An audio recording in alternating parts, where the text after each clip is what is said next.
Hello, everyone. I'm Marty Chinesky, along with my good friend Ken Brown. We're here, your hosts today of the local sports wrap-up. We are on Wyandotte Cable Channel 15. Today is May 19th, 2021. Ken, you got a week off. You went down, is it South Carolina, North Carolina? Virginia. To watch. Yeah. Oh, tournament there. Watched your daughter pitch. How was things? Man, it was great, Marty. First of all, today my grandmother would have been 97 years old, so happy birthday, Grams. Probably one of the best trips I ever did, coaching for so many years and having your kids play and do this, and now she's playing in college, and she wasn't getting a lot of click. She wasn't getting a lot of time in the beginning of this season, but they played 2 games. It was the Final Four for their conference.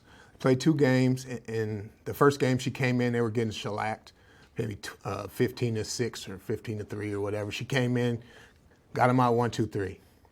Looked really good.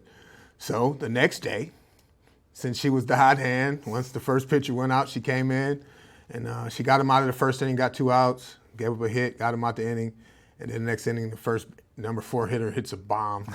So they took her out the game. It was 4-2 at the time. Them girls can hit, man. Yeah. They'll hit her best pitch. Yeah. You know what I mean? And she left it up, so, but it was great to interact with her during that time and to see her play. I'm so full. You know what I mean? It's like the full process from when she was 6 all the way to like finishing it. And she played last year, but COVID ended the season early. So they made the championship this year, so we went to Virginia. Got to see the beach because they lost, and we got to do whatever we want on Saturday, But it was great. It was like the full little thing, and it was the other thing that was kind of cool. Like while I'm there, we're getting texts from these my nieces. One plays at Renaissance. Her name is Paige Adams. She hit 2 home runs this weekend. So Detroit Renaissance against Dearborn, and then Simone Starling. She freshman at West Bloomfield High School. Got the game ball because she won her first game, and then she got the game ball again after she pitched. So nice. I see the next generation coming up, so I feel better, man. There you go. So I like it. It was a great week. Yeah, nothing like road trips to watch your kid play. So last week I interviewed the coach of the Wyandotte Boat Club. When the kids get out of high school, he coaches those teams, and it could be an all-star team of kids, that represent the boat club. But they had a gigantic tournament last weekend called the Y High. And there were a total of 14 crews present this year at the Y High. Competing locally were Wyandotte Boat Club members Roosevelt, Riverview, Trenton, Grosse Ile, Gibraltar Carlson, Southgate Anderson, and Dearborn Heights Crestwood. What team from that club was it there? I don't know. By the way, Ken, guess how much a boat costs? We said about $20,000 last time. Take a ballpark guess. We were low. We were low? We were low. All right, 39. He said between 40 and 50,000. Wow. Yeah, but then he said now that they're made out of the composites that they're made out of, they last longer. That they can get more years out of them. And it's really light, the material. Right. Theoretically goes faster. And it's aerodynamically designed. Yeah. So the other, to round out the field, Grand Rapids, coming in from Grand Rapids, Forest Hills Central, Forest Hills Eastern, Forest Hills Northern, and Northview. Saline, Ann Arbor, Huron, and Perrysburg, Ohio made the trip to Wyandotte. You know a little bit about Perrysburg, Ohio. I like Perrysburg, Ohio. Locally, the Wyandotte men had the best local finish as they earned 80 points and placed second out of the 14 teams. Very nice. Oh, yeah, that's good. The Bears were behind only Forest Hill Central, and they finished ahead of Forest Hill Northern. Forest Hills has quite a few teams in it, looks like. And the next best finish on the men's side from the area was Carlson. They were in 7th. And then Saline was 8th, Northview 4th, Perrysburg 4th, Ann Arbor Huron 6th. Okay. Is what it is. No, I would think that Grosse Ile was amongst the local crews on the men's side that were behind Forest Hill Eastern. Also Southgate Anderson, Riverview, Crestwood, and Trenton. I wanted to think that Grosse Ile would be a little higher up because Wyandotte's 2, I would think that Grosse Ile is right there. But they did pretty good. Yep. On the women's side, Trenton was fourth. They just missed the top three. And again, we're fighting. There must be a lake up there in Forest Hills because Central was first, Ann Arbor Huron was second, and Forest Hills Northern was third. So they must have a pond and a facility where they all could practice up there. Yeah, they probably got the best of those little $40,000 boats, I guess. Yeah. On the Carlson was among the area crews that were followed locally by Grosse Ile, which was 8th place. Wyandotte was 9th. Riverview 11th. Anderson 13th, and Crestwood 14th. Northview came in 5th. Forest Hills Eastern 6th. And then our favorite, Perrysburg, came in 10th. We like Perrysburg. What I'll say about the women's side, there are a lot of available scholarships for these girls if they get involved in rowing, and they can, they can use that, get good grades in school, and they can take that and go row college somewhere. It's totally available. Just based on the amount of athletes that are actually competing. I would. Sport. Yeah, it's right, because not every school has rowing. We're very lucky to live by the water. Sure. And that allows us to do that. As we realized and learned the other day, there's a bass team in the high school, a fishing team. Roosevelt was, they led the local crews in combined points. We knew that. They were second. Followed by Carlson, they were 6th. Trenton was 8th, Grosse Ile 11th, Riverview 12th, Anderson 13th, and Crestwood overall was picking up the bottom. Yeah. So it seems that Wyandotte is utilizing the resource of the water. If you Without could a get doubt. into second place and you only place behind a team that has a stacked lake up there with all those different teams, it seems like Wyandotte's doing what they're supposed to do and giving those kids opportunity, and we love to see that. Yeah. Forest Hill Central, Ann Arbor Huron, they came in first. Ann Arbor Huron second. Forest Hill Northern came in third and were tops overall. As for the races, the women's quad was won by Trenton. All right, there goes Downriver. Yeah, we've got some representation here in the Downriver area. We showed. Yeah. Riverview took second in the event, and Carlson placed third. And in the women's novice 4, it was Grosse Ile first and Carlson second.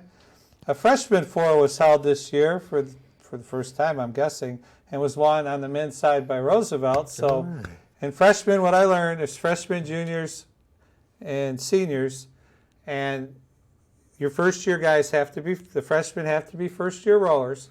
Okay. So the first-year rowers for the freshmen, but a freshman could row with the seniors if he's that good. Okay. Same with the juniors. Juniors are second-year rowers, but if a junior's good enough to be up top with the seniors, he can go. You just can't go down. A first-year junior can't row freshman. Correct. I got you. Well, no, I would think it's a second-year. Yeah, I don't know. I didn't ask that question. I should have been here. You should have been here. And then so that was led by Roosevelt. And then the seniors are the third-year guys. Okay. And they can't row as freshmen. That much I do know. Okay. But if they were a first-year senior, a 12th grader, would they be on the first-year team? That's interesting. Trenton was tops in a lightweight 4. And Roosevelt also took men's first in the men's senior 8. Right. So they're working out. Yeah. No, I like it. I like that they are utilizing the water in such a great way. So, a 2-3 finish in the men's quad came from Carlson and Anderson, Southgate Anderson. 2 more second-place finishes from local crews came from Carlson in the men's novice 4 and Roosevelt in the men's junior 8. So Roosevelt placed again pretty good. Nice. Third in the juniors, so they'll be seniors next year. Other third-place finishes came from Roosevelt in the women's novice 8, Trenton in the women's senior 4, Carlson in the men's double, Trenton in the women's double, Grosse Ile in the junior 8, and Trenton in the women's senior 8. So Trenton, overall, they were 8th. So they represented. Yeah. At least they didn't get blanked.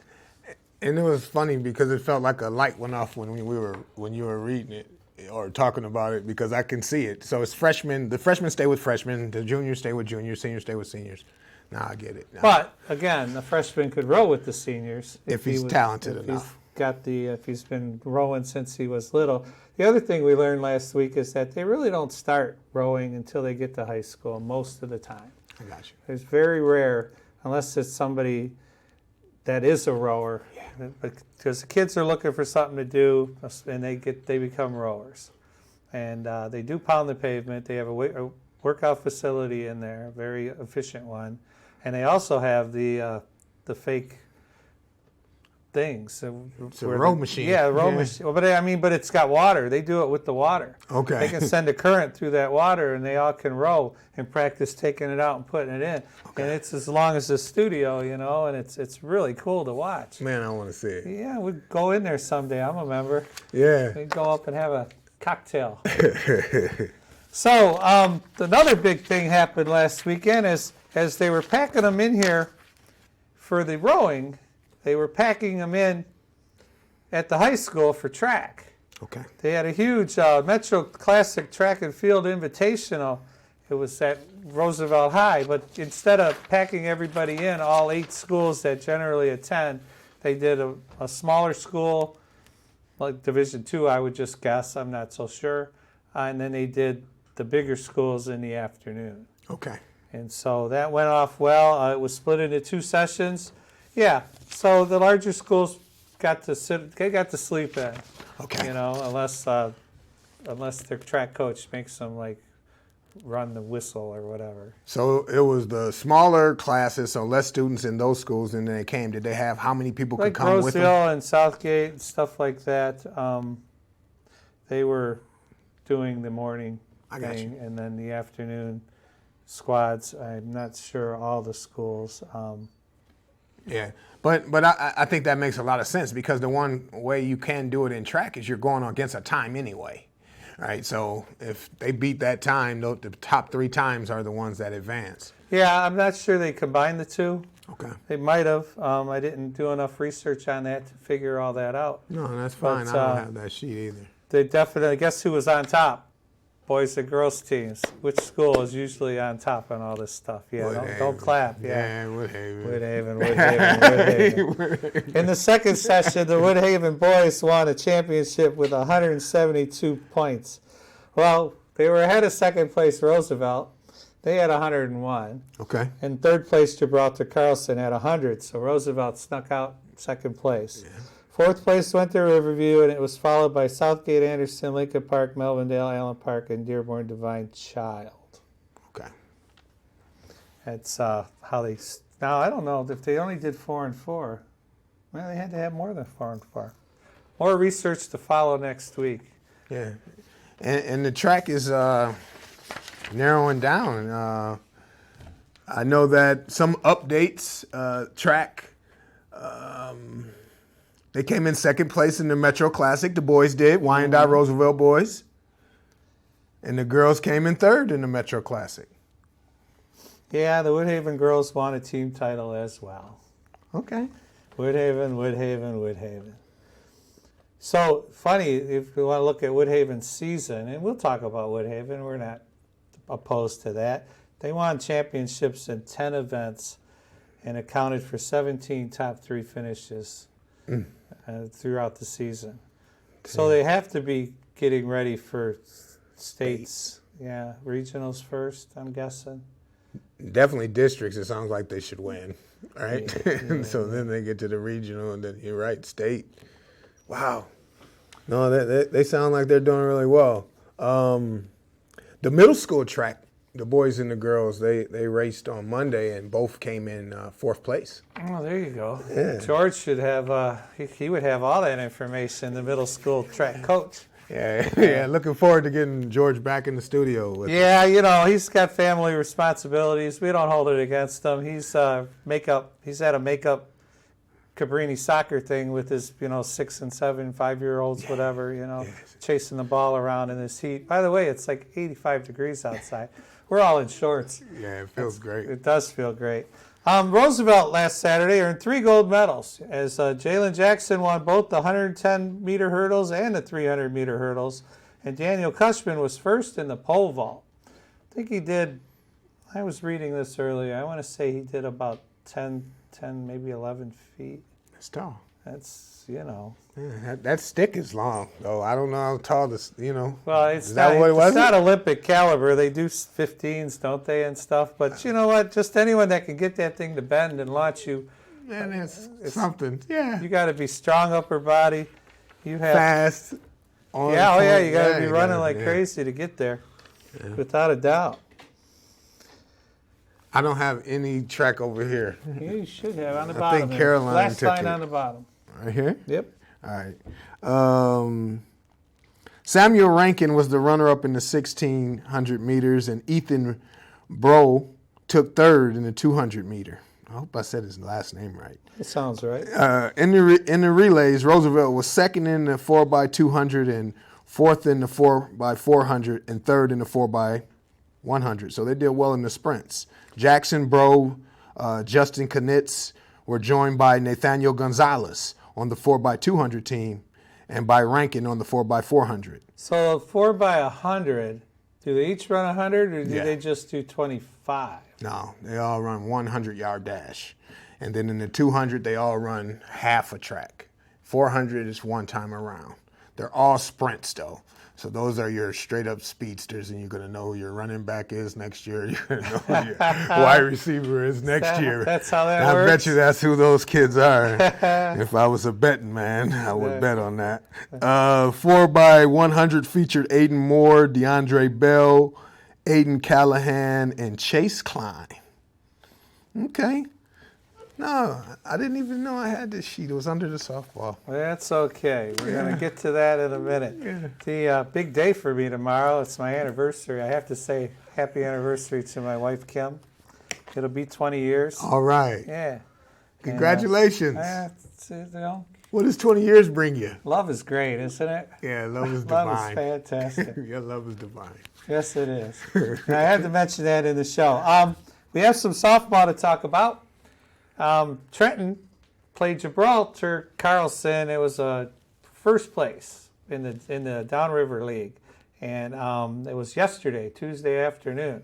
Trenton, they were tied with Allen Park for first. They were on the road playing Gibraltar Carlson on the road, and they're a half game back. So tight standings. The visiting Trenton Trojans, they hung on for a 4-3 win over the host Marauders. They swept the season series. I did see, just for the going through the newspaper, and thanks, Frank, for all your information. They're like 19-4 Trenton overall, 11-2 in the season. But they're solid, obviously. But Allen Park's solid, Woodhaven's solid. Going to be some good games down the stretch. Some good district ball. Yeah. Trenton's actually has now won 2 in a row and 12 of their last 14 since losing to Allen Park last week. The Trojans have another big test on Wednesday with a game against Woodhaven. Yeah, see, it's all going to, and then 17-10. Woodhaven's probably playing Allen Park somewhere down there, and, you know, Allen Park's probably going to play Trenton, and, yeah, it's going to be interesting. In the league standings, Trenton's on top. They're 11-2, and Allen Park is right behind them at 10-2. I don't have their overall scores, but that doesn't matter. No. I think Woodhaven's 9-3. 9-3. Carlson, my favorite number, 10-4, 104. All right. Yeah, that number's been good and bad to me. Now, Roosevelt. Let's talk a little bit about Roosevelt. They're 5-8 in the league. I think they started out not so good, if I recall. Yeah, they came out like 0-2 or 0-3 out the gate, and then they came back. So and overall, they came out bad. Okay. But maybe they're getting it together. Maybe they're young. I know one of my ace bowler, Angelita Rodriguez, you know, is a pitcher, and she's not pitching for the varsity. They got her in a lower level. But they tend to strategically place the girls who can pitch on each level of the team. We're one of the few schools with a 9th grade team. Sure.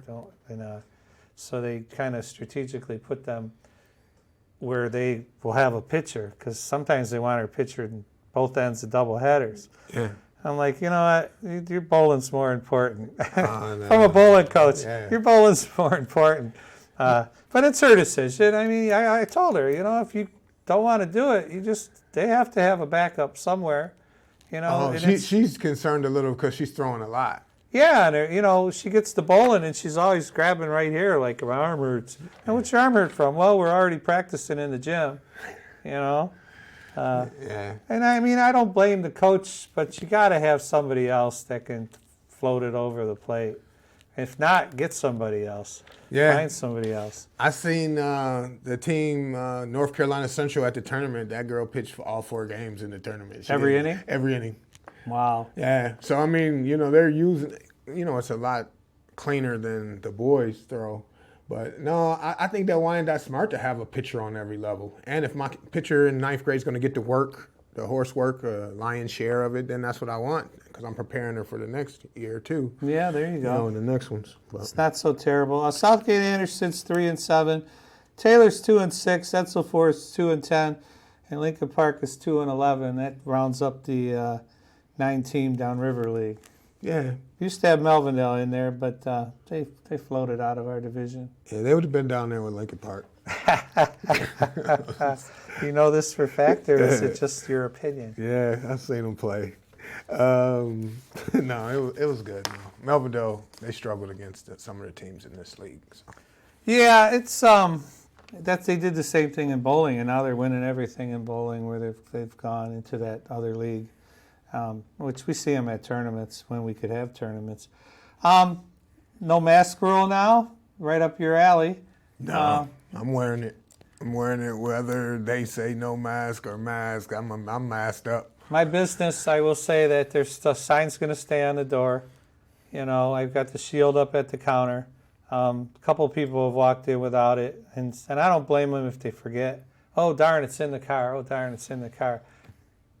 I'll wear mine. Yeah. You know, I'll wear mine. Because they're all laying right by the counter anyway. I just pick one up and throw it on. I got something for you. I'll get donate something. They could be at the door. You can put them on blast. Like, no, just grab one of those. But I like the. Did you hear Ohio is? This doesn't have anything to do with sports. Giving away $1 million a week if you get vaccinated. Yeah, they get thrown in a pool. Lottery. They're doing a lottery, and if you get vaccinated, you get 1 ticket or 1 entry. All right. And then if you get vaccinated early, they had 25,000 people get vaccinated last week. So if you get vaccinated early, you can ride it for 5 weeks, I think, is how it goes. So it's costing the state $5 million. But, you know, there's reluctant people that, you know. Let me tell you something about that chip that they're going to put in your arm. That chip isn't so bad because the real chip is right here. Okay? This is the chip that they're watching you on. It's the phone. Hey, you know, the other thing, not to take away from his mask and thing, Tigers threw a no-hitter yesterday. How about that? Me and Julia watched the first 2 innings. Okay. And then it was 11 o'clock, and we said, we'll go to bed. And then this morning she was already up when I got up. And I said, hey, I heard it on the radio first. I said, pitcher threw a no-hitter. She goes, really? I go, yeah. I said, he was solid the first 2 innings, you know, I saw. Yeah, good for them. You know, they're on a mini streak here. They're like 8 of 10 or something, or 6 of 8. They've only lost twice in a while. Yeah, but I think the cool thing is that they've let the air out of the baseball. I think it's the 5th no-hitter this year, and 6 if you count Bumgarner's 7-inning one. I'll say this. They're doing something, man. And a lot of it has to do with the way that they approach the at-bats these days. Everyone wants to hit the bomb. Yeah. Chicks dig the long ball. Yeah. You know, everybody wants to hit the bomb, and they're going to hit the bomb or miss it. You know, and you don't see anyone with 2 strikes choking up, punching it sideways. You know, just protecting the plate. They take big old healthy cuts with 2 strikes on them. They don't care. You know, their strikeouts are no longer taboo. Yeah, he's the first Tiger other than Verlander to throw a no-hitter since 1984, Jack Morris. Really? Yeah, useless fact, but yeah, it's real, right? Verlander's the only other Tiger that's thrown a no-hitter during that time. He's got 2. I think his name is Turnbull. I think that was the pitcher's name. Spencer Turnbull. That's good. Yeah, good job, Spence. Good for them. So a lot of, I'm so intrigued. It really got me that you said the college pitcher pitched every inning. That's intriguing. She was all conference. She was the all conference pitcher, and she kept them in the game. Big girl, little girl? Small. I mean, small frame. She was probably 5'8", though, bringing it. Lefty too. I've seen She was bringing college pitchers, like when you see it on ESPN, sometimes they're big girls. Oh, yeah. You know, Most they're times. stocky. They're actually looking for a prototypical style or size, kind of like how the quarterback used to be 6'4", 220. Had to be. And now pitchers are like 5'10", 180. You know what I mean? Big legs, throwing it hard. And they bring it. Yeah. They bring it. I seen some great baseball this week, Marty. Yeah. Oh, don't forget, to get a hold of us at localsportswrapup@gmail.com. I would really be interested in I gave our card to a few of the downriver schools. I say anytime you have a kid that does something super special or just does anything, email me. You know, I check it twice a week. Yeah. You know, I get 1 or 2 emails. Half the emails we get are from YouTube themselves, letting me make updates on the page. I got You know, but tell me your kid went 4 for 4 and hit 2 bombs, and or your track kid or your swimmer. What about Wyandotte Braves? Could we take their stats and their information if they sent it now? I don't know what we do I for the coached the summer. Braves. Did you ever keep stats? They're starting up. Yes, They're and that's probably what I did starting for up you. this The weekend. book. I know. They're Yeah. probably starting up this weekend, the Braves. I asked Mike Mahalik to come on. He refused. Yeah, but if you think about like kind of how we were discussing it, like when we were kids, you see your name in the paper. Now these are kids that are playing Little League. Wouldn't it be cool if they're like, yeah, I'll probably be on Sports Wrap Up tonight. Yeah, I'll play I for- can go. We can go drop that seed. Yeah, I could certainly it's drop an that seed opportunity. on softball side and the baseball side. Numbers. Let's talk Little League for a minute. Lincoln Park has 140 kids. Lincoln Park American. They have one minor league team, one 9 and 10-year-old team. They used to have 6. They have one major team. Their 13 and 14-year-old team, they had 2 kids sign up. They had to give them kids to Southgate. Lincoln Park North, same thing. He had one or 2 kids, 13 and 14-year-old team. They had to give the kids to Southgate. I think 2 overall armchair analysis on this. Travel ball has thinned out the crowd. Travel ball isn't what it used to be. Don't get me wrong, there's great travel teams out there. There's also mediocre travel teams out there. You call yourself travel doesn't mean you're so great. Their farm team, their coach pitch, 40 kids. That's 4 teams. I remember coach pitching here in Wyandotte when our kids were little 20 years ago. There were 8. There were 8 or 9 teams in Wyandotte alone. So I'm curious how Mike's numbers in Wyandotte Braves are doing. He said 300. Remember 2 weeks ago, That's true. He said 300, but I don't know how many teams or divisions that breaks into. Now Taylor North, they're getting 300. They're only getting their little kids awards, and they're getting 300 medals. And so his probably under 10s. We have to wrap up. We're getting the signal. Roll the credits while we talk. Ken, it was great having you back. Missed you last week. I'm glad you got to see your daughter pitch. Nothing better. I'm Marty Genesi, Ken Brown.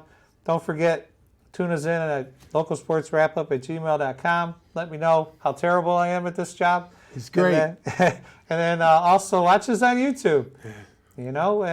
Happy anniversary. And I got to see my mom last Wednesday. Awesome. I got to see my mom. Finally. And happy anniversary, Kimmie. I love you dearly.